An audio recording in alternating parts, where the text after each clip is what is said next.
हज़रात सामीन किराम व नाज़रीन एज़ाम, कुरान करीम की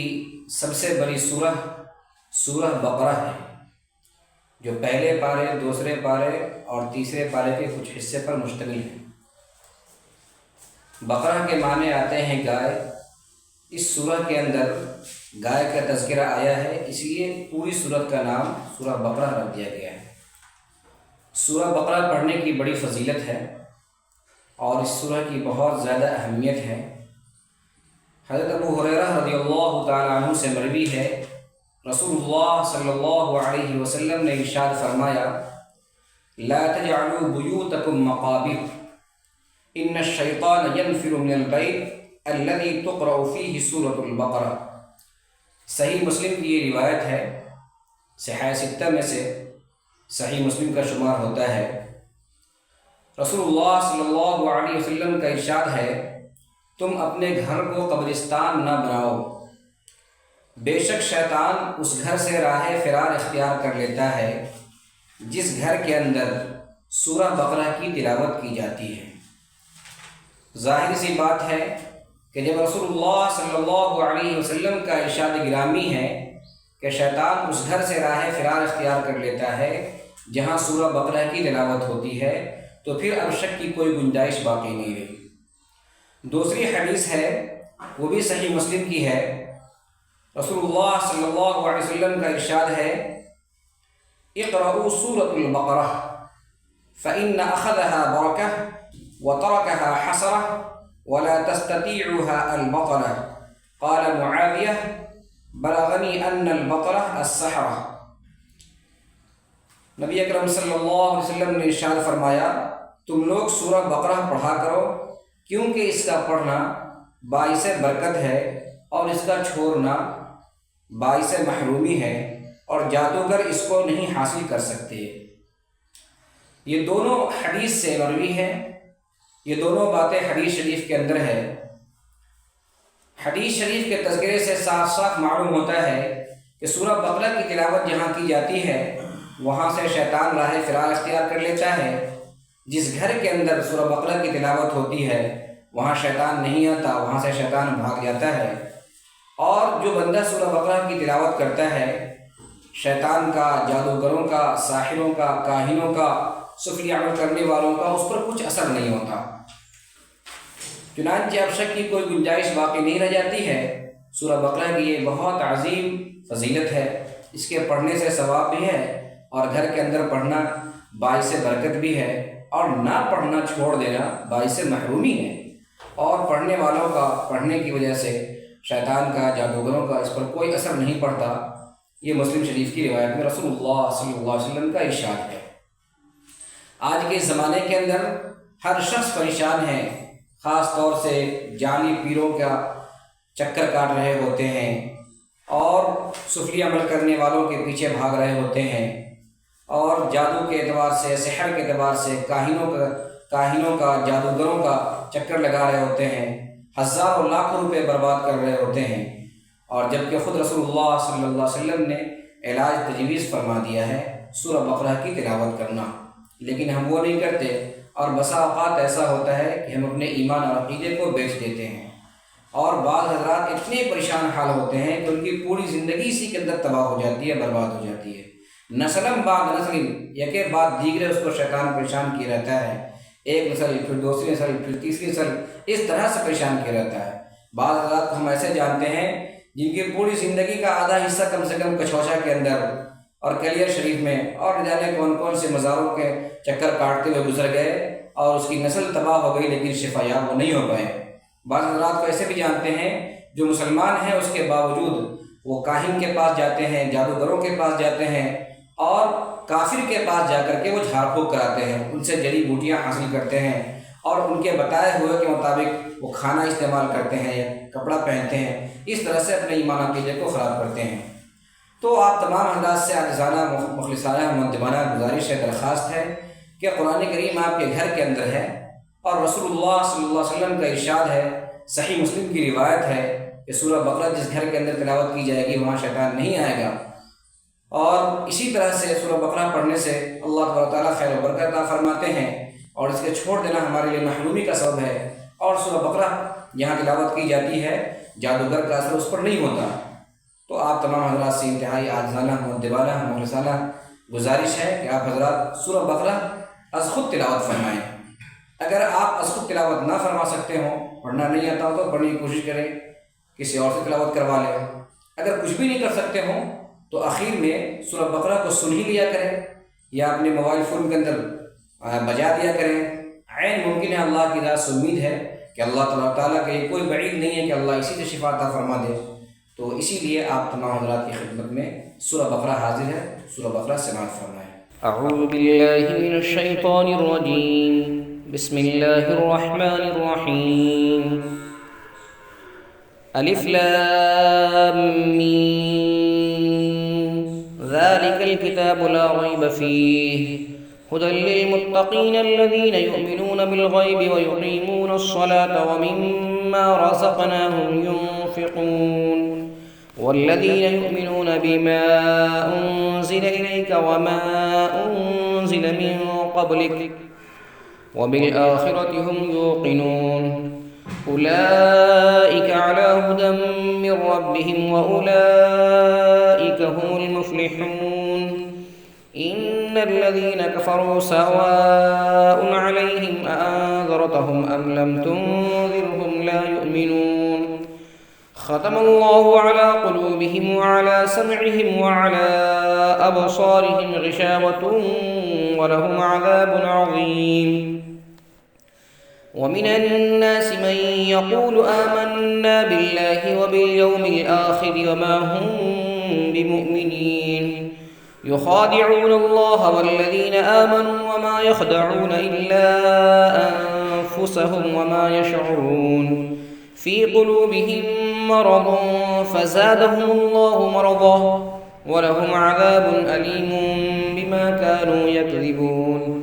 وإذا قيل لهم لا تفسدوا في الأرض قالوا إنما نحن مصلحون ألا إنهم هم المفسدون ولكن لا يشعرون. وإذا قيل لهم آمنوا كما آمن الناس قالوا أنؤمن كما آمن السفهاء ألا إنهم هم السفهاء ولكن لا يعلمون. وإذا لقوا الذين آمنوا قالوا آمنا وإذا خلوا إلى شياطينهم قالوا إنا معكم إنما نحن مستهزئون. الله يستهزئ بهم ويمدهم في طغيانهم يعمهون. أولئك الذين اشتروا الضلالة بالهدى فما ربحت تجارتهم وما كانوا مهتدين. مثلهم كمثل الذي استوقد نارا فلما أضاءت ما حوله ذهب الله بنورهم وتركهم في ظلمات لا يبصرون. صم بكم عمي فهم لا يرجعون. أو كصيب من السماء فيه ظلمات ورعد وبرق يجعلون أصابعهم في آذانهم من الصواعق حذر الموت والله محيط بالكافرين. يكاد البرق يخطف أبصارهم كلما أضاء لهم مشوا فيه وإذا أظلم عليهم قاموا ولو شاء الله لذهب بسمعهم وأبصارهم إن الله على كل شيء قدير. يا أيها الناس اعبدوا ربكم الذي خلقكم والذين من قبلكم لعلكم تتقون. الذي جعل لكم الأرض فراشا والسماء بناء وأنزل من السماء ماء فأخرج به من الثمرات رزقا لكم فلا تجعلوا لله أندادا وأنتم تعلمون. وإن كنتم في ريب مما نزلنا على عبدنا فأتوا بسورة من مثله وادعوا شهداءكم من دون الله إن كنتم صادقين. فإن لم تفعلوا ولا تفعلوا فاتقوا النار التي وقودها الناس والحجارة أعدت للكافرين وبشر الذين آمنوا وعملوا الصالحات أن لهم جنات تجري من تحتها الأنهار كلما رزقوا منها من ثمرة رزقا قالوا هذا الذي رزقنا من قبل وأتوا به متشابها ولهم فيها أزواج مطهرة وهم فيها خالدون إن الله لا يستحيي أن يضرب مثلا ما بعوضة فما فوقها فأما الذين آمنوا فيعلمون أنه الحق من ربهم وأما الذين كفروا فيقولون ماذا أراد الله بهذا مثلا يضل به كثيرا ويهدي به كثيرا وما يضل به إلا الفاسقين الذين ينقضون عهد الله من بعد ميثاقه ويقطعون ما أمر الله به أن يوصل ويفسدون في الأرض أولئك هم الخاسرون كيف تكفرون بالله وكنتم أمواتا فأحياكم ثم يميتكم ثم يحييكم ثم إليه ترجعون هو الذي خلق لكم ما في الأرض جميعا ثم استوى إلى السماء فسواهن 7 سماوات وهو بكل شيء عليم وإذ قال ربك للملائكة إني جاعل في الأرض خليفة قالوا أتجعل فيها من يفسد فيها ويسفك الدماء ونحن نسبح بحمدك ونقدس لك قال إني أعلم ما لا تعلمون وعلم آدم الأسماء كلها ثم عرضهم على الملائكة فقال أنبئوني بأسماء هؤلاء إن كنتم صادقين قالوا سبحانك لا علم لنا إلا ما علمتنا إنك أنت العليم الحكيم قال يا آدم أنبئهم بأسمائهم فلما أنبأهم بأسمائهم قال لم أقل لكم إني أعلم غيب السماوات والأرض وأعلم ما تبدون وما كنتم تكتمون وإذ قلنا للملائكة اسجدوا لآدم فسجدوا إلا إبليس أبى واستكبر وكان من الكافرين وقلنا يا آدم اسكن أنت وزوجك الجنة وكلا منها رغدا حيث شئتما ولا تقربا هذه الشجرة فتكونا من الظالمين فأزلهما الشيطان عنها فأخرجهما مما كانا فيه وقلنا اهبطوا بعضكم لبعض عدو ولكم في الأرض مستقر ومتاع إلى حين فتلقى آدم من ربه كلمات فتاب عليه إنه هو التواب الرحيم قلنا اهبطوا منها جميعا فإما يأتينكم مني هدى فمن تبع هداي فلا خوف عليهم ولا هم يحزنون والذين كفروا وكذبوا بآياتنا أولئك أصحاب النار هم فيها خالدون يا بني إسرائيل اذكروا نعمتي التي أنعمت عليكم وأوفوا بعهدي أوف بعهدكم وإياي فارهبون وآمنوا بما أنزلت مصدقا لما معكم ولا تكونوا أول كافر به ولا تشتروا بآياتي ثمنا قليلا وإياي فاتقون ولا تلبسوا الحق بالباطل وتكتموا الحق وأنتم تعلمون وأقيموا الصلاة وآتوا الزكاة واركعوا مع الراكعين أتأمرون الناس بالبر وتنسون أنفسكم وأنتم تتلون الكتاب أفلا تعقلون واستعينوا بالصبر والصلاة وإنها لكبيرة إلا على الخاشعين الذين يظنون يظنون أنهم ملاقو ربهم وأنهم إليه راجعون يا بني إسرائيل اذكروا نعمتي التي أنعمت عليكم وأني فضلتكم على العالمين واتقوا يوما لا تجزي نفس عن نفس شيئا ولا يقبل منها شفاعة ولا يؤخذ منها عدل ولا هم ينصرون وإذ نجيناكم من آل فرعون يسومونكم سوء العذاب يذبحون أبناءكم ويستحيون نساءكم وفي ذلكم بلاء من ربكم عظيم وإذ فرقنا بكم البحر فأنجيناكم وأغرقنا آل فرعون وأنتم تنظرون وإذ واعدنا موسى 40 ليلة ثم اتخذتم العجل من بعده وأنتم ظالمون ثم عفونا عنكم من بعد ذلك لعلكم تشكرون وإذ آتينا موسى الكتاب والفرقان لعلكم تهتدون وإذ قال موسى لقومه يا قوم إنكم ظلمتم أنفسكم باتخاذكم العجل فتوبوا إلى بارئكم فاقتلوا أنفسكم ذلكم خير لكم عند بارئكم فتاب عليكم إنه هو التواب الرحيم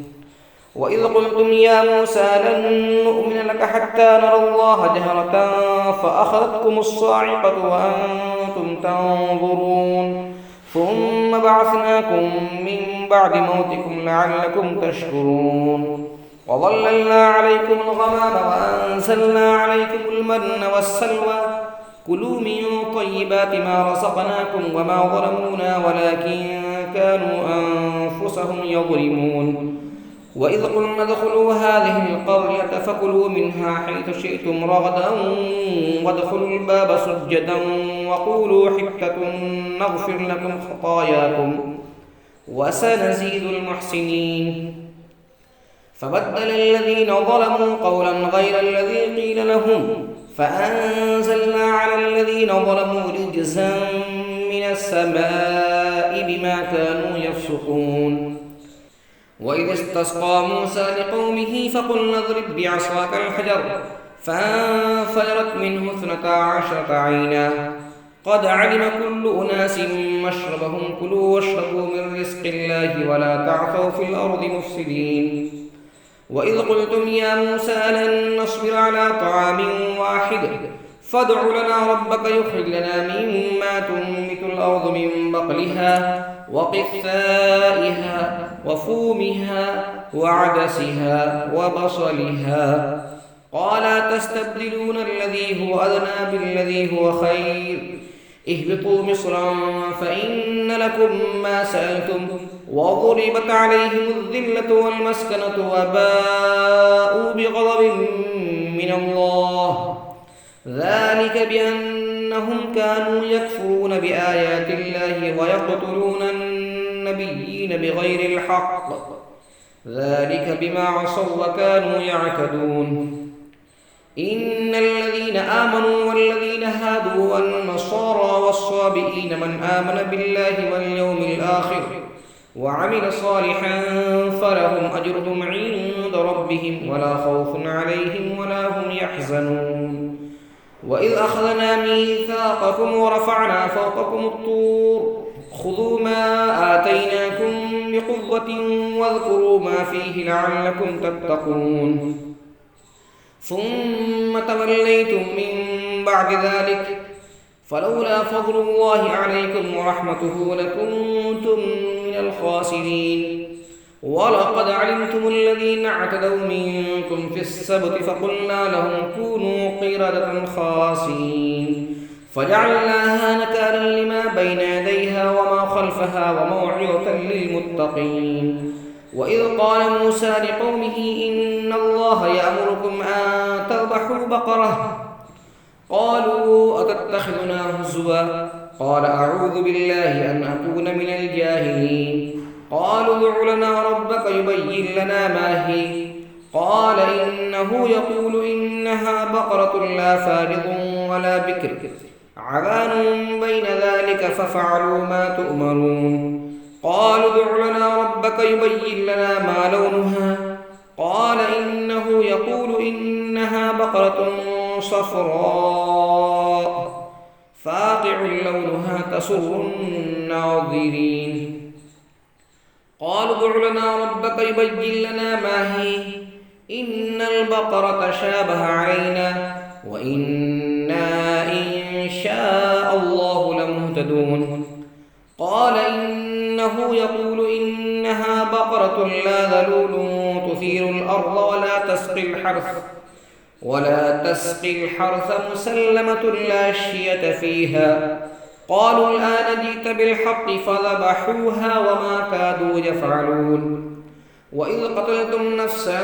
فادارأتم فيها والله مخرج ما كنتم تكتمون. فقلنا اضربوه ببعضها كذلك يحيي الله الموتى ويريكم آياته لعلكم تعقلون. ثم قست قلوبكم من بعد ذلك فهي كالحجارة أو أشد قسوة وإن من الحجارة لما يتفجر منه الأنهار وإن منها لما يشقق فيخرج منه الماء وإن منها لما يهبط من خشية الله وما الله بغافل عما تعملون. أفتطمعون أن يؤمنوا لكم وقد كان فريق منهم يسمعون كلام الله ثم يحرفونه من بعد ما عقلوه وهم يعلمون. وإذا لقوا الذين آمنوا قالوا آمنا وإذا خلا بعضهم إلى بعض قالوا أتحدثونهم بما فتح الله عليكم ليحاجوكم به عند ربكم أفلا تعقلون. أولا يعلمون أن الله يعلم ما يسرون وما يعلنون ومنهم أميون لا يعلمون الكتاب إلا أماني وإن هم إلا يظنون. فويل للذين يكتبون الكتاب بأيديهم ثم يقولون هذا من عند الله ليشتروا به ثمنا قليلا فويل لهم مما كتبت أيديهم وويل لهم مما يكسبون. وقالوا لن تمسنا النار إلا أياما معدودة قل أتخذتم عند الله عهدا فلن يخلف الله عهده أم تقولون على الله ما لا تعلمون. بلى من كسب سيئة وأحاطت به خطيئته فأولئك أصحاب النار هم فيها خالدون. والذين آمنوا وعملوا الصالحات أولئك أصحاب الجنة هم فيها خالدون. وإذ أخذنا ميثاق بني إسرائيل لا تعبدون إلا الله وبالوالدين إحسانا وذي القربى واليتامى والمساكين وقولوا للناس حسنا وأقيموا الصلاة وآتوا الزكاة ثم توليتم إلا قليلا منكم وأنتم معرضون. وإذ أخذنا ميثاقكم لا تسفكون دماءكم ولا تخرجون أنفسكم من دياركم ثم أقررتم وأنتم تشهدون. ثم أنتم هؤلاء تقتلون أنفسكم وتخرجون فريقا منكم من ديارهم تظاهرون عليهم بالإثم والعدوان وإن يأتوكم أسارى تفادوهم وهو محرم عليكم إخراجهم. أفتؤمنون ببعض الكتاب وتكفرون ببعض فما جزاء من يفعل ذلك منكم إلا خزي في الحياة الدنيا ويوم القيامة يردون إلى أشد العذاب وما الله بغافل عما تعملون أولئك الذين اشتروا الحياة الدنيا بالآخرة فلا يخفف عنهم العذاب ولا هم ينصرون ولقد آتينا موسى الكتاب وقفينا من بعده بالرسل وآتينا عيسى ابن مريم البينات وأيدناه بروح القدس أفكلما جاءكم رسول بما لا تهوى أنفسكم استكبرتم ففريقا كذبتم وفريقا تقتلون وقالوا قلوبنا غلف بل لعنهم الله بكفرهم فقليلا ما يؤمنون ولما جاءهم كتاب من عند الله مصدق لما معهم وكانوا من قبل يستفتحون على الذين كفروا فلما جاءهم ما عرفوا كفروا به فلعنة الله على الكافرين بئس ما اشتروا به أنفسهم أن يكفروا بما أنزل الله بغيا أن ينزل الله من فضله على من يشاء من عباده فباءوا بغضب على غضب وللكافرين عذاب مهين وإذا قيل لهم آمنوا بما أنزل الله قالوا نؤمن بما أنزل علينا ويكفرون بما وراءه وهو الحق مصدقا لما معهم قل فلم تقتلون أنبياء الله من قبل إن كنتم مؤمنين ولقد جاءكم موسى بالبينات ثم اتخذتم العجل من بعده وأنتم ظالمون وإذ أخذنا ميثاقكم ورفعنا فوقكم الطور خذوا ما آتيناكم بقوة واسمعوا قالوا سمعنا وعصينا وأشربوا في قلوبهم العجل بكفرهم قل بئس ما يأمركم به إيمانكم إن كنتم مؤمنين قل إن كانت لكم الدار الآخرة عند الله خالصة من دون الناس فتمنوا الموت إن كنتم صادقين ولن يتمنوه أبدا بما قدمت أيديهم والله عليم بالظالمين ولتجدنهم أحرص الناس على حياة ومن الذين أشركوا يود أحدهم لو يعمر 1000 سنة وما هو بمزحزحه من العذاب أن يعمر والله بصير بما يعملون قل ما كان عدوا لجبريل فإنه نزله على قلبك بإذن الله مصدقا لما بين يديه وهدى وبشرى للمؤمنين ما كان عدوا لله وملائكته ورسله وجبريل وميكال فإن الله عدو للكافرين ولقد أنزلنا إليك آيات بينات وما يكفر بها إلا الفاسقون أوكلما عاهدوا عهدا نبذه فريق منهم بل أكثرهم لا يؤمنون ولما جاءهم رسول من عند الله مصدق لما معهم نبذ فريق من الذين أوتوا الكتاب كتاب الله وراء ظهورهم كأنهم لا يعلمون واتبعوا ما تتلو الشياطين على ملك سليمان وما كفر سليمان ولكن الشياطين كفروا يعلمون الناس السحر وما أنزل على الملكين ببابل هاروت وماروت وما يعلمان من أحد حتى يقولا إنما نحن فتنة فلا تكفر فيتعلمون منهما ما يفرقون به بين المرء وزوجه وما هم بضارين به من أحد إلا بإذن الله ويتعلمون ما يضرهم ولا ينفعهم ولقد علموا لمن اشتراه ما له في الآخرة من خلاق ولبئس ما شروا به أنفسهم لو كانوا يعلمون ولو أنهم آمنوا واتقوا لمثوبة من عند الله خير لو كانوا يعلمون يا أيها الذين آمنوا لا تقولوا راعنا وقولوا انظرنا واسمعوا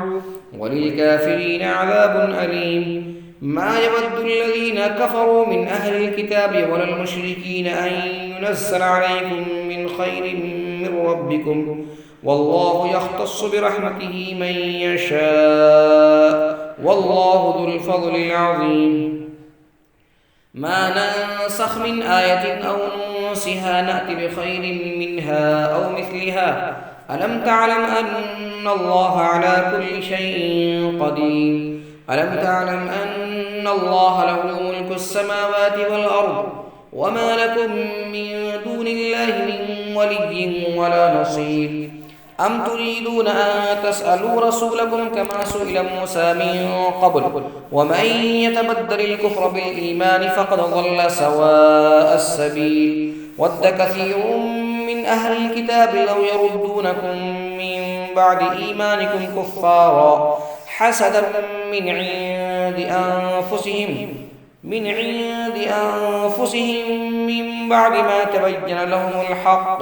فاعفوا واصفحوا حتى يأتي الله بأمره إن الله على كل شيء قدير وأقيموا الصلاة وآتوا الزكاة وما تقدموا لأنفسكم من خير تجدوه عند الله إن الله بما تعملون بصير وقالوا لن يدخل الجنة إلا من كان هودا أو نصارى تلك أمانيهم قل هاتوا برهانكم إن كنتم صادقين بلى من أسلم وجهه لله وهو محسن فله أجره عند ربه ولا خوف عليهم ولا هم يحزنون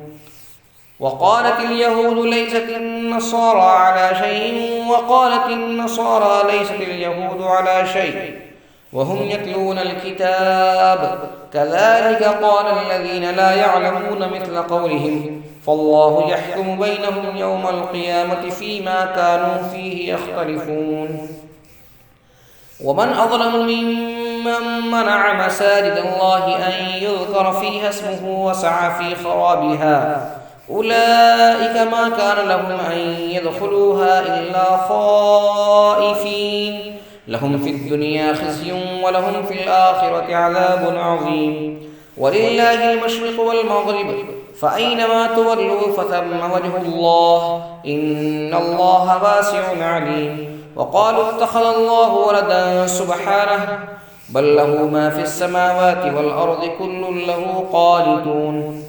بديع السماوات والأرض وإذا قضى أمرا فإنما يقول له كن فيكون وقال الذين لا يعلمون لولا يكلمنا الله أو تأتينا آية كذلك قال الذين من قبلهم مثل قولهم تشابهت قلوبهم قد بينا الآيات لقوم يوقنون إنا أرسلناك بالحق بشيرا ونذيرا ولا تسأل عن أصحاب الجحيم ولن ترضى عنك اليهود ولا النصارى حتى تتبع ملتهم قل إن هدى الله هو الهدى ولئن اتبعت أهواءهم بعد الذي جاءك من العلم ما لك من الله من ولي ولا نصير الذين آتيناهم الكتاب يتلونه حق تلاوته أولئك يؤمنون به ومن يكفر به فأولئك هم الخاسرون يا بني إسرائيل اذكروا نعمتي التي أنعمت عليكم وأني فضلتكم على العالمين واتقوا يوما لا تجزي نفس عن نفس شيئا ولا يقبل منها عدل ولا تنفعها شفاعة ولا هم ينصرون وإذ ابتلى إبراهيم ربه بكلمات فأتمهن قال إني جاعلك للناس إماما قال ومن ذريتي قال لا ينال عهد الظالمين وإذ جعلنا البيت مثابة للناس وأمنا واتخذوا من مقام إبراهيم مصلى وعهدنا إلى إبراهيم وإسماعيل أن طهرا بيتي للطائفين والعاكفين والركع السجود وإذ قال إبراهيم رب اجعل هذا بلدا آمنا وارزق أهله من الثمرات من آمن منهم بالله واليوم الآخر قال ومن كفر فأمتعه قليلا ثم أضطره إلى عذاب النار وبئس المصير وإذ يرفع إبراهيم القواعد من البيت وإسماعيل ربنا تقبل منا إنك أنت السميع العليم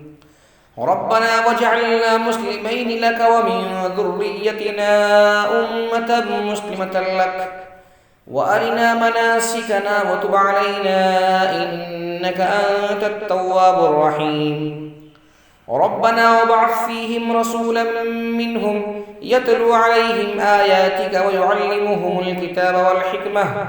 ويزكيهم إنك أنت العزيز الحكيم ومن يرغب عن ملة إبراهيم إلا من سفه نفسه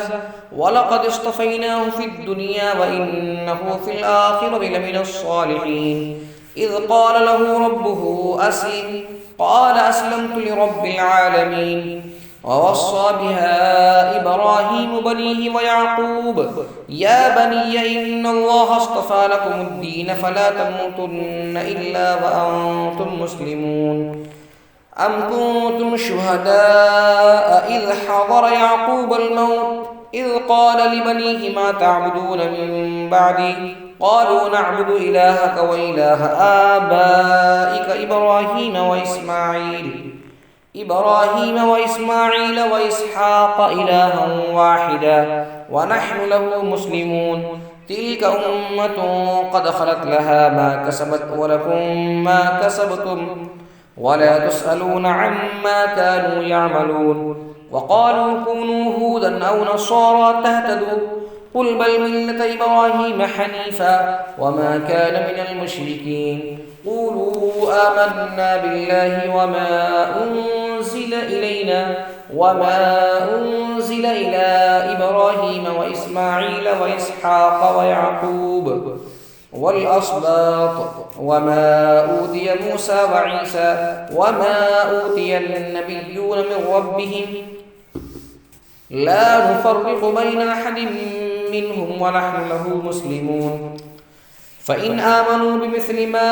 آمنتم به فقد اهتدوا وإن تولوا فإنما هم في شقاق فسيكفيكهم الله وهو السميع العليم صبغة الله ومن أحسن من الله صبغة ونحن له عابدون قل أتحاجوننا في الله وهو ربنا وربكم ولنا أعمالنا ولكم أعمالكم ونحن له مخلصون أم تقولون إن إبراهيم وإسماعيل وإسحاق ويعقوب والأسباط كانوا هودا أو نصارى قل أنتم أعلم أم الله ومن أظلم ممن كتم شهادة عنده من الله وما الله بغافل عما تعملون تلك أمة قد خلت لها ما كسبت ولكم ما كسبتم ولا تسألون عما كانوا يعملون سيقول السفهاء من الناس ما ولاهم عن قبلتهم التي كانوا عليها قل لله المشرق والمغرب يهدي من يشاء إلى صراط مستقيم وكذلك جعلناكم أمة وسطا لتكونوا شهداء على الناس ويكون الرسول عليكم شهيدا وما جعلنا القبلة التي كنت عليها إلا لنعلم من يتبع الرسول ممن ينقلب على عقبيه وإن كانت لكبيرة إلا على الذين هدى الله وما كان الله ليضيع إيمانكم إن الله بالناس لرؤوف رحيم قد نرى تقلب وجهك في السماء فلنولينك قبلة ترضاها فول وجهك شطر المسجد الحرام وحيث ما كنتم فولوا وجوهكم شطره وإن الذين أوتوا الكتاب ليعلمون أنه الحق من ربهم وما الله بغافل عما يعملون ولئن أتيت الذين أوتوا الكتاب بكل آية ما تبعوا قبلتك وما أنت بتابع قبلتهم وما بعضهم بتابع قبلة بعض ولئن اتبعت أهواءهم من بعد ما جاءك من العلم إنك إذا لمن الظالمين الذين آتيناهم الكتاب يعرفونه كما يعرفون أبناءهم وإن فريقا منهم ليكتمون الحق وهم يعلمون الحق من ربك فلا تكونن من الممترين ولكل وجهة هو موليها فاستبقوا الخيرات أينما تكونوا يأت بكم الله جميعا إن الله على كل شيء قدير ومن حيث خرجت فول وجهك شطر المسجد الحرام وإنه للحق من ربك وما الله بغافل عما تعملون ومن حيث خرجت فول وجهك شطر المسجد الحرام وحيث ما كنتم فولوا وجوهكم شطره لئلا يكون للناس عليكم حجة إلا الذين ظلموا منهم فلا تخشوهم واخشوني ولأتم نعمتي عليكم ولعلكم تهتدون كما أرسلنا فيكم رسولا منكم يتلو عليكم آياتنا ويزكيكم ويعلمكم الكتاب والحكمة ويعلمكم ما لم تكونوا تعلمون فاذكروني أذكركم واشكروا لي ولا تكفرون يا أيها الذين آمنوا استعينوا بالصبر والصلاة إن الله مع الصابرين ولا تقولوا لمن يقتل في سبيل الله أموات بل أحياء ولكن لا تشعرون ولنبلونكم بشيء من الخوف والجوع ونقص من الأموال والأنفس والثمرات وبشر الصابرين الذين إذا أصابتهم مصيبة قالوا إنا لله وإنا إليه راجعون أولئك عليهم صلوات من ربهم ورحمة وأولئك هم المهتدون إن الصفا والمروة من شعائر الله فمن حج البيت أو اعتمر فلا جناح عليه أن يطوف بهما ومن تطوع خيرا فإن الله شاكر عليم إن الذين يكتمون ما أنزلنا من البينات والهدى من بعد ما بيناه للناس في الكتاب أولئك يلعنهم الله ويلعنهم اللاعنون إلا الذين تابوا وأصلحوا وبينوا فأولئك أتوب عليهم وأنا التواب الرحيم إن الذين كفروا وماتوا وهم كفار أولئك عليهم لعنة الله والملائكة والناس أجمعين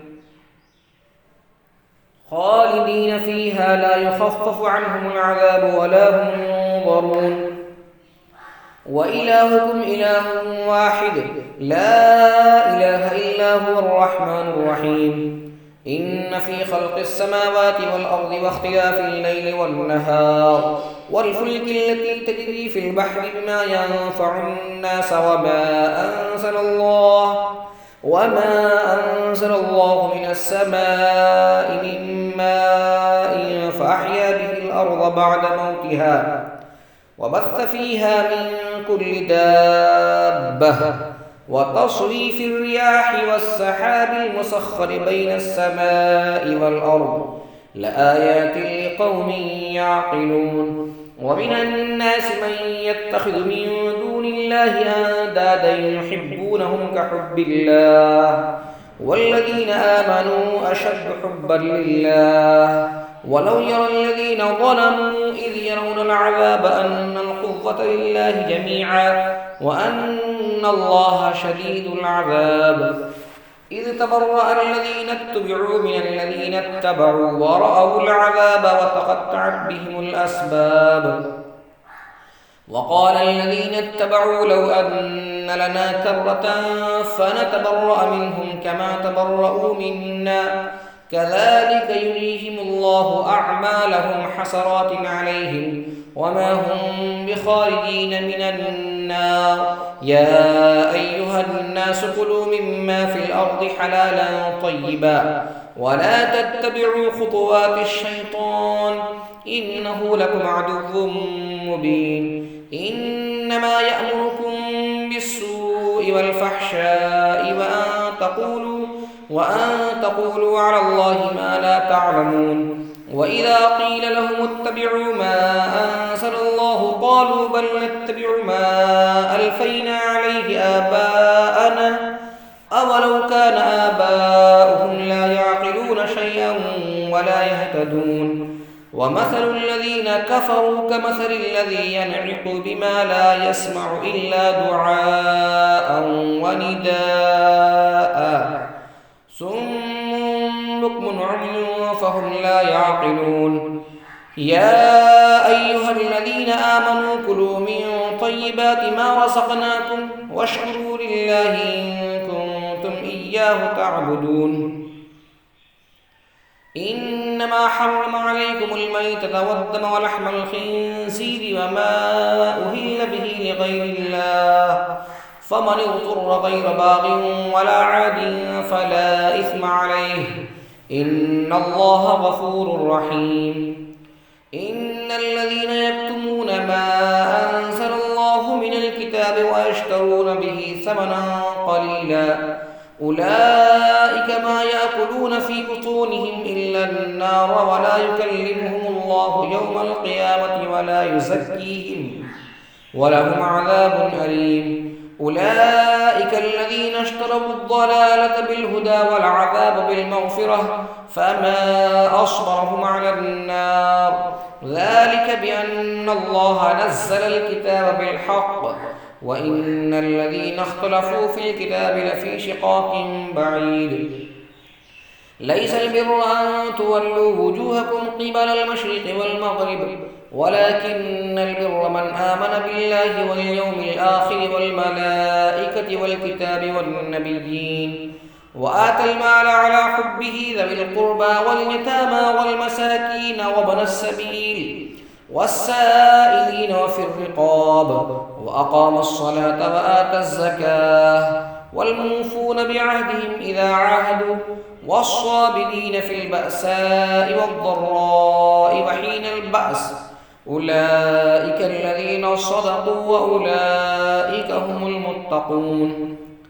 يا أيها الذين آمنوا كتب عليكم القصاص في القتلى الحر بالحر والعبد بالعبد والأنثى بالأنثى فمن عفي له من أخيه شيء فاتباع بالمعروف وأداء إليه بإحسان ذلك تخفيف من ربكم ورحمة فمن اعتدى بعد ذلك فله عذاب أليم ولكم في القصاص حياة يا أولي الألباب لعلكم تتقون كتب عليكم إذا حضر أحدكم الموت إن ترك خيرا الوصية للوالدين والأقربين بالمعروف حقا على المتقين فمن بدله بعدما سمعه فإنما إثمه على الذين يبدلونه إن الله سميع عليم فمن خاف من موص جنفا أو إثما فأصلح بينهم فلا إثم عليه إن الله غفور رحيم يا أيها الذين آمنوا كتب عليكم الصيام كما كتب على الذين من قبلكم لعلكم تتقون أياما معدودات فمن كان منكم مريضا أو على سفر فعدة من أيام أخر وعلى الذين يطيقونه فدية طعام مسكين فمن تطوع خيرا فهو خير له وأن تصوموا خير لكم إن كنتم تعلمون شهر رمضان الذي أنزل فيه القرآن هدى للناس وبينات من الهدى والفرقان فمن شهد منكم الشهر فليصمه ومن كان مريضا أو على سفر فعدة من أيام أخر يريد الله بكم اليسر ولا يريد بكم العسر ولتكملوا العدة ولتكبروا الله على ما هداكم ولعلكم تشكرون وإذا سألك عبادي عني فإني قريب أجيب دعوة الداء إذا دعان فليستجيبوا لي وليؤمنوا بي لعلهم يرشدون أحل لكم ليلة الصيام الرفث إلى نسائكم هن لباس لكم وأنتم لباس لهن علم الله أنكم كنتم تختانون أنفسكم فتاب عليكم وعفى عنكم فالآن باشروهن وابتغوا ما كتب الله لكم وكلوا واشربوا حتى يتبين لكم الخيط الأبيض من الخيط الأسود من الفجر ثم أتموا الصيام إلى الليل ولا تباشروهن وأنتم عاكفون في المساجد تلك حدود الله فلا تقربوها كذلك يبين الله آياته للناس لعلهم يتقون ولا تأكلوا أموالكم بينكم بالباطل وتدلوا بها إلى الحكام لتأكلوا فريقا من أموال الناس بالإثم وأنتم تعلمون يسألونك عن الأهلة قل هي مواقيت للناس والحج وليس البر بأن تأتوا البيوت من ظهورها ولكن البر من اتقى وأتوا البيوت من أبوابها واتقوا الله لعلكم تفلحون وقاتلوا في سبيل الله الذين يقاتلونكم ولا تعتدوا إن الله لا يحب المعتدين واقتلوهم حيث ثقفتموهم وأخرجوهم من حيث أخرجوكم والفتنة أشد من القتل ولا تقاتلوهم عند المسجد الحرام حتى يقاتلوكم فيه فإن قاتلوكم فاقتلوهم كذلك جزاء الكافرين فإن ينتهوا فإن الله غفور رحيم وقاتلوهم حتى لا تكون فتنة ويكون الدين لله فإن ينتهوا فلا عدوان إلا على الظالمين الشهر الحرام بالشهر الحرام والحرمات قصاص فمن اعتدى عليكم فاعتدوا عليه بمثل ما اعتدى عليكم واتقوا الله واعلموا أن الله مع المتقين وأنفقوا في سبيل الله ولا تلقوا بأيديكم إلى التهلكة وأحسنوا إن الله يحب المحسنين وأتموا الحج والعمرة لله فإن أحصرتم فما استيسر من الهدي ولا تحلقوا رؤوسكم حتى يبلغ الهدي محله فمن كان منكم مريضا أو به أذى من رأسه ففدية من صيام أو صدقة أو نسك فإذا أمنتم فمن تمتع بالعمرة إلى الحج فما استيسر من الهدي فمن لم يجد فصيام 3 أيام في الحج و7 إذا رجعتم تلك 10 كاملة ذلك لمن لم يكن أهله حاضر المسجد الحرام واتقوا الله واعلموا أن الله شديد العقاب الحج أشهر معلومات فمن فرض فيهن الحج فلا رفث ولا فسوق ولا جدال في الحج وما تفعلوا من خير يعلمه الله وتزودوا فإن خير الزاد التقوى واتقون يا أولي الألباب ليس عليكم جناح أن تبتغوا فضلا من ربكم فإذا أفضتم من عرفات فاذكروا الله عند المشعر الحرام واذكروه كما هداكم وإن كنتم من قبله لمن الضالين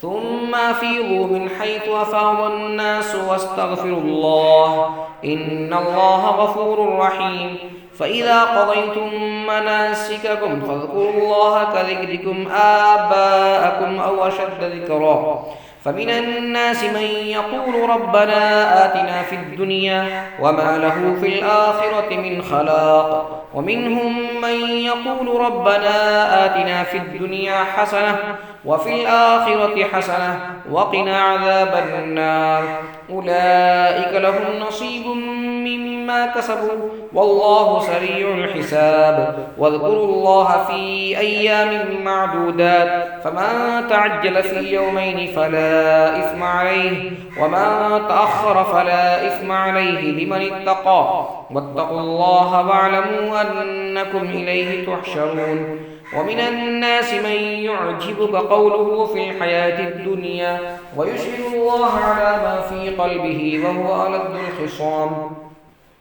وإذا تولى سعى في الأرض ليفسد فيها ويهلك الحرث والنسل والله لا يحب الفساد وإذا قيل له اتق الله أخذته العزة بالإثم فحسبه جهنم ولبئس المهاد ومن الناس من يشري نفسه ابتغاء مرضات الله والله رؤوف بالعباد يا أيها الذين آمنوا ادخلوا في السلم كافة ولا تتبعوا خطوات الشيطان إنه لكم عدو مبين فإن زللتم من بعد ما جاءتكم البينات فاعلموا أن الله عزيز حكيم هل ينظرون إلا أن يأتيهم الله في ظلل من الغمام والملائكة وقضي الأمر وإلى الله ترجع الأمور سل بني إسرائيل كم آتيناهم من آية بينة ومن يبدل نعمة الله من بعد ما جاءته فإن الله شديد العقاب زين للذين كفروا الحياة الدنيا ويسخرون من الذين آمنوا والذين اتقوا فوقهم يوم القيامة والله يرزق من يشاء بغير حساب كان الناس أمة واحدة فبعث الله النبيين مبشرين ومنذرين وأنزل معهم الكتاب بالحق ليحكم بين الناس فيما اختلفوا فيه وما اختلف فيه إلا الذين أوتوه من بعد ما جاءتهم البينات بغيا بينهم فهدى الله الذين آمنوا لما اختلفوا فيه من الحق بإذنه والله يهدي من يشاء إلى صراط مستقيم أم حسبتم أن تدخلوا الجنة ولما يأتكم مثل الذين خلوا من قبلكم مستهم البأساء والضراء وزلزلوا حتى يقول الرسول والذين آمنوا معه متى نصر الله ألا إن نصر الله قريب يسألونك ماذا ينفقون قل ما أنفقتم من خير فللوالدين والأقربين واليتامى والمساكين وابن السبيل وما تفعلوا من خير فإن الله به عليم كتب عليكم القتال وهو كره لكم وعسى أن تكرهوا شيئا وهو خير لكم وعسى أن تحبوا شيئا وهو شر لكم والله يعلم وأنتم لا تعلمون يسألونك عن الشهر الحرام قتال فيه قل قتال فيه كبير وصد عن سبيل الله وكفر به والمسجد الحرام وإخراج أهله منه أكبر عند الله والفتنة أكبر من القتل ولا يزالون يقاتلونكم حتى يردوكم عن دينكم إن استطاعوا ومن يرتد منكم عن دينه فيمت وهو كافر فأولئك حبطت أعمالهم في الدنيا والآخرة وأولئك أصحاب النار هم فيها خالدون إن الذين آمنوا والذين هاجروا وجاهدوا في سبيل الله أولئك يرجون رحمة الله والله غفور رحيم يسألونك عن الخمر والميسر قل فيهما إثم كبير ومنافع للناس وإثمهما أكبر من نفعهما ويسألونك ماذا ينفقون قل العفو كذلك يبين الله لكم الآيات لعلكم تتفكرون في الدنيا والآخرة ويسألونك عن اليتامى قل إصلاح لهم خير وإن تخالطوهم فإخوانكم والله يعلم المفسد من المصلح ولو شاء الله لأعنتكم إن الله عزيز حكيم ولا تنكحوا المشركات حتى يؤمنوا ولأمة مؤمنة خير من مشركة ولو أعجبتكم ولا تنكحوا المشركين حتى يؤمنوا ولعبد مؤمن خير من مشرك ولو أعجبكم أولئك يدعون إلى النار والله يدعو إلى الجنة والمغفرة بإذنه ويبين آياته للناس لعلهم يتذكرون ويسألونك عن المحيض قل هو أذى فاعتزلوا النساء في المحيض ولا تقربوهن حتى يطهرن فإذا تطهرن فأتوهن من حيث أمركم الله إن الله يحب التوابين ويحب المتطهرين نساؤكم حرث لكم فاتوا حرثكم أنى شئتم وقدموا لأنفسكم واتقوا الله واعلموا أنكم ملاقوه وبشر المؤمنين ولا تجعلوا الله عرضة لأيمانكم أن تبروا وتتقوا وتصلحوا بين الناس والله سميع عليم لا يؤاخذكم الله باللغو في أيمانكم ولكن يؤاخذكم بما كسبت قلوبكم والله غفور حليم للذين يؤلون من نسائهم تربص 4 أشهر فإن فاءوا فإن الله غفور رحيم وإن عزموا الطلاق فإن الله سميع عليم والمطلقات يتربصن بأنفسهن 3 قروء ولا يحل لهن أن يكتمن ما خلق الله في أرحامهن إن كن يؤمن بالله واليوم الآخر وبعولتهن أحق بردهن في ذلك إن أرادوا إصلاحا ولهن مثل الذي عليهن بالمعروف وللرجال عليهن درجة والله عزيز حكيم الطلاق 2 فإمساك بمعروف أو تسريح بإحسان ولا يحل لكم أن تأخذوا مما آتيتموهن شيئا إلا أن يخافا ألا يقيما حدود الله فإن خفتم ألا يقيما حدود الله فلا جناح عليهما فيما افتدت به تلك حدود الله فلا تعتدوها ومن يتعد حدود الله فأولئك هم الظالمون فإن طلقها فلا تحل له من بعد حتى تنكح زوجا غيره فإن طلقها فلا جناح عليهما أن يتراجعا إن ظنا أن يقيما حدود الله وتلك حدود الله يبينها لقوم يعلمون وإذا طلقتم النساء فبلغن أجلهن فأمسكوهن بمعروف أو سرحوهن بمعروف ولا تمسكوهن ضرارا لتعتدوا ومن يفعل ذلك فقد ظلم نفسه ولا تتخذوا آيات الله هزوا واذكروا نعمة الله عليكم وما أنزل عليكم من الكتاب والحكمة يعظكم به واتقوا الله واعلموا أن الله بكل شيء عليم وإذا طلقتم النساء فبلغن أجلهن فلا تعذروهن أن ينكحن أزواجهن إذا تراضوا بينهم بالمعروف ذلك يوعظ به من كان منكم يؤمن بالله واليوم الآخر ذلكم أزكى لكم وأطهر والله يعلم وأنتم لا تعلمون والوالدات يرضعن أولادهن حولين كاملين لمن أراد أن يتم الرضاعة وعلى المولود له رزقهن وكسوتهن بالمعروف لا تكلف نفس إلا وسعها لا تضار والدة بولدها ولا مولود له بولده وعلى الوارث مثل ذلك فإن أرادا فصالا عن تراض منهما وتشاور فلا جناح عليهما وإن أردتم أن تسترضعوا أولادكم فلا جناح عليكم إذا سلمتم ما آتيتم بالمعروف واتقوا الله واعلموا أن الله بما تعملون بصير. والذين يتوفون منكم ويذرون أزواجا يتربصن بأنفسهن 4 أشهر وعشرا فإذا بلغن أجلهن فلا جناح عليكم فيما فعلن في أنفسهن بالمعروف والله بما تعملون خبير. ولا جناح عليكم فيما عرضتم به من خطبة النساء أو أكرمتم في أنفسكم علم الله أنكم ستذكرونهن ولكن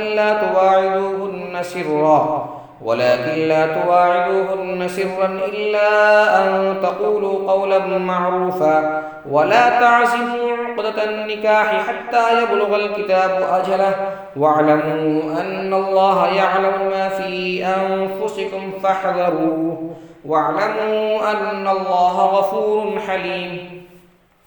لا جناح عليكم إن طلقتم النساء ما لم تمسوهن أو تفرضوا لهن فريضة ومتعوهن على الموسع قدره وعلى المقتر قدره متاعا بالمعروف حقا على المحسنين. وإن طلقتموهن من قبل أن تمسوهن وقد فرضتم لهن فريضة فنصف ما فرضتم إلا أن يعفون أو يعفو الذي بيده عقدة النكاح وأن تعفوا أقرب للتقوى ولا تنسوا الفضل بينكم إن الله بما تعملون بصير. حافظوا على الصلوات والصلاة الوسطى وقوموا لله قانتين. فإن خفتم فرجالا أو ركبانا فإذا أمنتم فاذكروا الله كما علمكم ما لم تكونوا تعلمون. والذين يتوفون منكم ويذرون أزواجا وصية لأزواجهم متاعا إلى الحول غير إخراج فإن خرجن فلا جناح عليكم فيما فعلن في أنفسهن من معروف والله عزيز حكيم. وللمطلقات متاع بالمعروف حقا على المتقين كذلك يبين الله لكم آياته لعلكم تعقلون.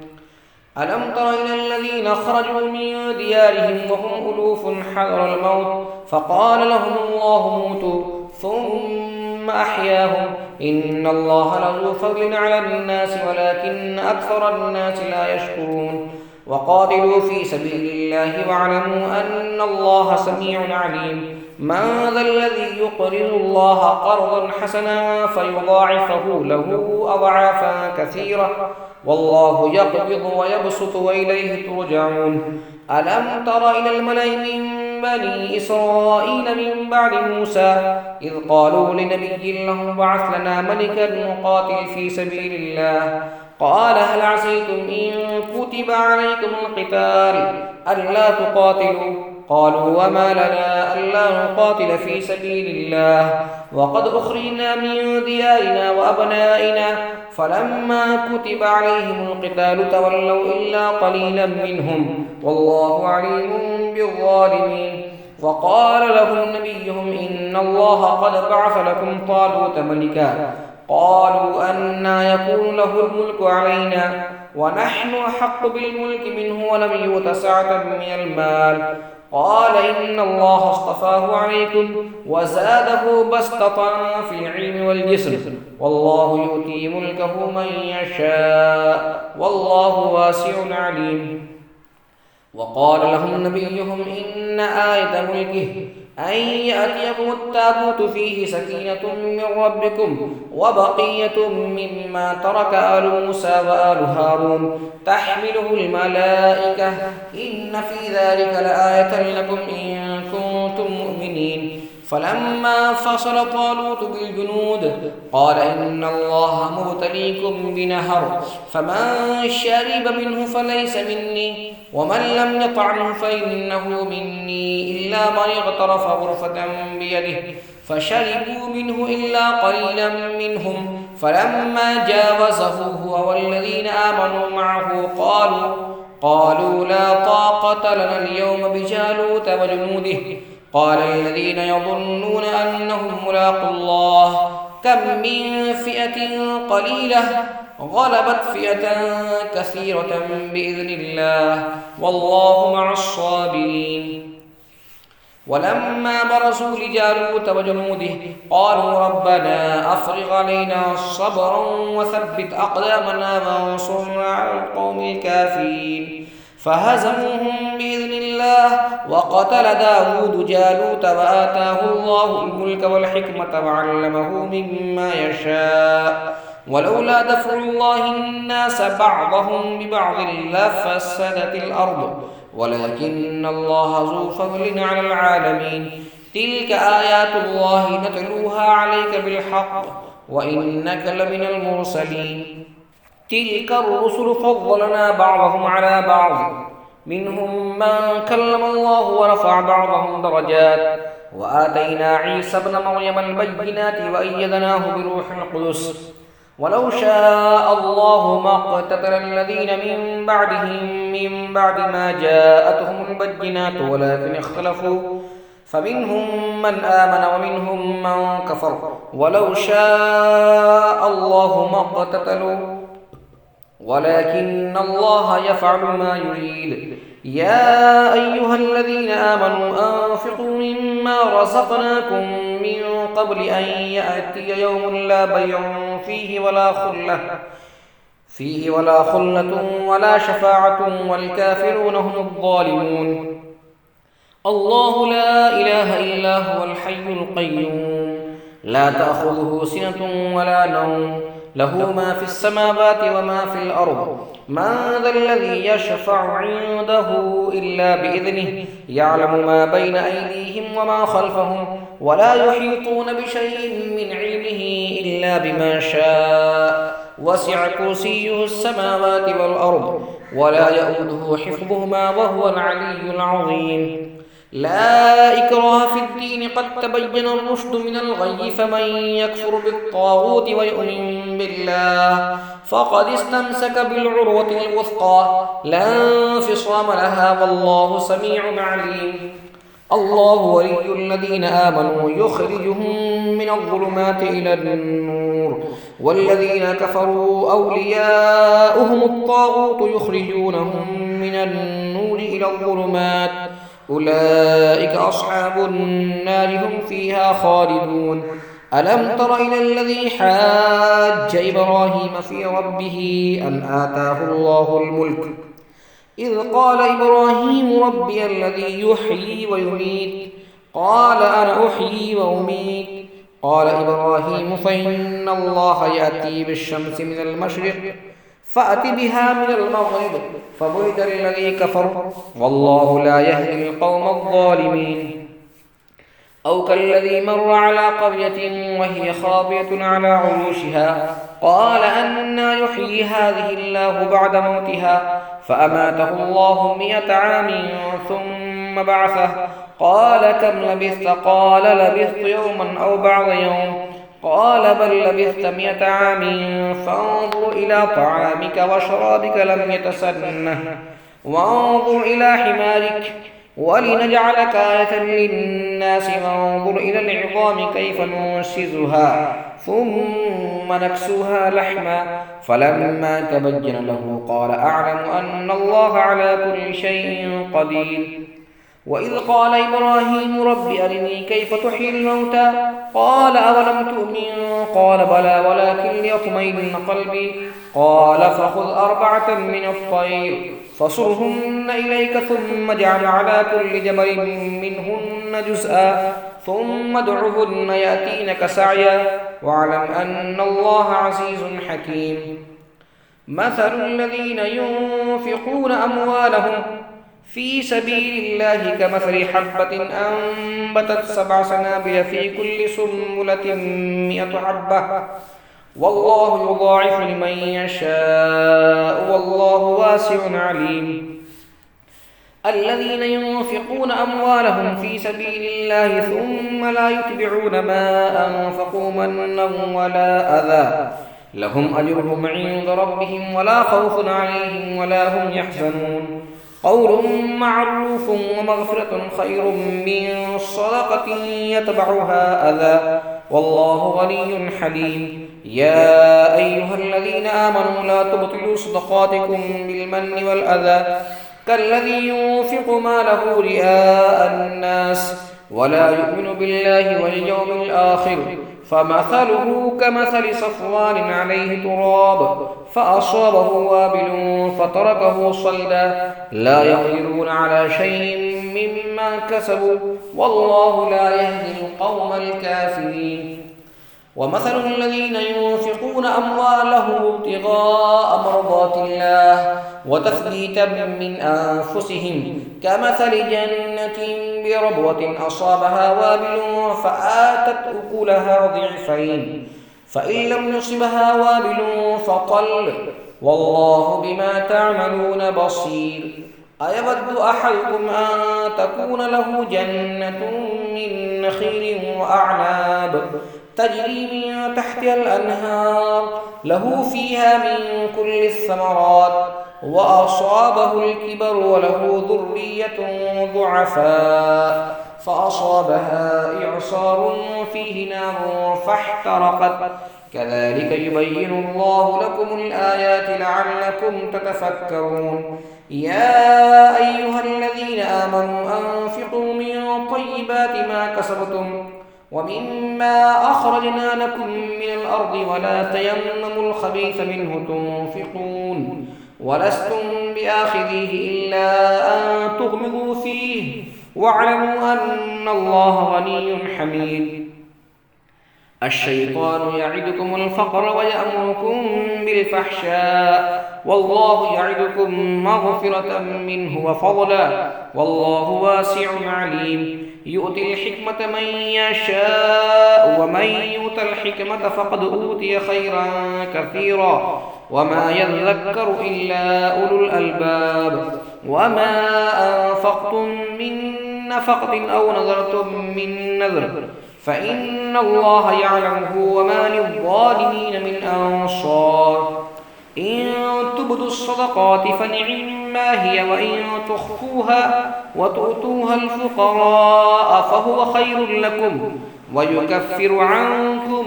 من سيئاتكم والله بما تعملون خبير. ليس عليك هداهم ولكن الله يهدي من يشاء وما تنفقوا من خير فلأنفسكم وما تنفقون إلا ابتغاء وجه الله وما تنفقوا من خير يوفى إليكم وأنتم لا تظلمون. للفقراء الذين أحصروا في سبيل الله لا يستطيعون ضربا في الأرض يحسبهم الجاهل أغنياء من التعفف تعرفهم بسيماهم لا يسألون الناس إلحافا وما تنفقوا من خير فإن الله به عليم. الذين ينفقون أموالهم بالليل والنهار سرا وعلانية فلهم أجرهم عند ربهم ولا خوف عليهم ولا هم يحزنون. الذين يأكلون الربا لا يقومون إلا كما يقوم الذي يتخبطه الشيطان من المس ذلك بأنهم قالوا إنما البيع مثل الربا وأحل الله البيع وحرم الربا فمن جاءه موعظة من ربه فانتهى فله ما سلف وأمره إلى الله ومن عاد فأولئك أصحاب النار هم فيها خالدون. يمحق الله الربا ويربي الصدقات والله لا يحب كل كفار أثيم. إن الذين آمنوا وعملوا الصالحات وأقاموا الصلاة وآتوا الزكاة لهم أجرهم عند ربهم ولا خوف عليهم ولا هم يحزنون. يا أيها الذين آمنوا اتقوا الله وذروا ما بقي من الربا إن كنتم مؤمنين فإن لم تفعلوا فاذنوا بحرب من الله ورسوله وإن تبتم فلكم رؤوس أموالكم لا تظلمون ولا تظلمون. وإن كان ذو عسرة فنظرة إلى ميسرة وأن تصدقوا خير لكم إن كنتم تعلمون واتقوا يوما ترجعون فيه إلى الله ثم توفى كل نفس ما كسبت وهم لا يظلمون يا أيها الذين آمنوا إذا تداينتم بدين إلى أجل مسمى فاكتبوه وليكتب بينكم كاتب بالعدل ولا يأب كاتب أن يكتب كما علمه الله فليكتب وليملل الذي عليه الحق وليتق الله ربه ولا يبخس منه شيئا فإن كان الذي عليه الحق سفيها أو ضعيفا أو لا يستطيع أن يمل هو فليملل وليه بالعدل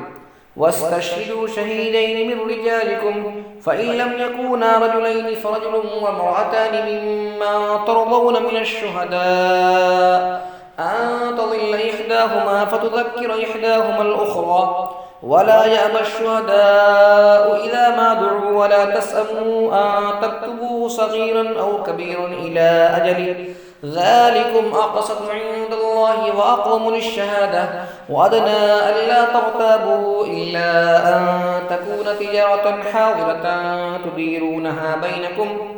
فليس عليكم جناح ألا تكتبوها وأشهدوا إذا تبايعتم ولا يضار كاتب ولا شهيد وإن تفعلوا فإنه فسوق بكم واتقوا الله ويعلمكم الله والله بكل شيء عليم وإن كنتم على سفر ولم تجدوا كاتبا فرهان مقبوضة فإن أمن بعضكم بعضا فليؤدي الذي ائتمن أمانته وليتق الله ربه ولا تكتموا الشهادة ومن يكتمها فإنه آثم قلبه والله بما تعملون عليم لله ما في السماوات وما في الأرض وإن تبدوا ما في أنفسكم أو تخفوه يحاسبكم به الله فيغفر لمن يشاء ويعذب من يشاء والله على كل شيء قدير آمن الرسول بما أنزل إليه من ربه والمؤمنون كل آمن بالله وملائكته وكتبه ورسله لا نفرق بين أحد من رسله وقالوا سمعنا وأطعنا غفرانك ربنا وإليك المصير لا يكلف الله نفسا إلا وسعها لها ما كسبت وعليها ما اكتسبت ربنا لا تؤاخذنا